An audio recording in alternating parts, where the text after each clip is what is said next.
Ежегодно с целью бесперебойной работы объектов электроснабжения в зимний период в Удачном специалисты ЗЭС проводят плановый ремонт. Все ли поставленные задачи выполнены, узнавала Ирина Балкова. Всего в ведении предприятия «Западные электрические сети» 12 подстанций, которые снабжают все промышленные производственные объекты, а также жилой фонд электроэнергии. Со слов специалистов, плановый ремонт линий, подстанций, трансформаторов, проводимый ежегодно, практически завершен.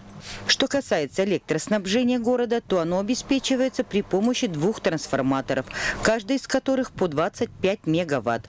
Работают они параллельно и запитаны от 2 разных линий. Даже в самое холодное время года, например, при минус 40, для обеспечения всего населенного пункта понадобится около 25 мегаватт, то есть это мощность одного трансформатора. В случае выхода его из строя дальнейшее электроснабжение будет производиться с помощью второго. У нас сейчас, если даже и происходит отключение, поэтому, возможно, это и по причинам какой-то неисправности оборудования, мы же его восстанавливаем, соответственно, летний период у нас ремонтный, мы подготавливаем оборудование для того, чтобы зимой у нас не было никаких отключений. Как, насколько я понимаю, у нас, да и помню, у нас зимой практически нет отключений.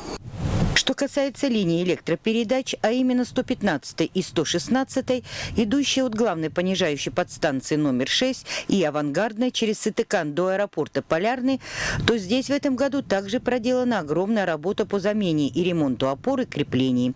Работы по замене опор у нас выполняли, то есть наша организация, то есть полностью у нас, ЗЭС. да, Западные электросетей, да, у нас есть линейщики, то есть ВВУ служба, которая выполняет полностью все плановые и неплановые работы. Ну, у нас также есть и распредсети, это по городу. Они занимаются, сетевой участок занимается обслуживанием линий, кабельных каналов и кабельных линий. В целом, как утверждают специалисты, объекты электроснабжения к зимнему сезону готовы.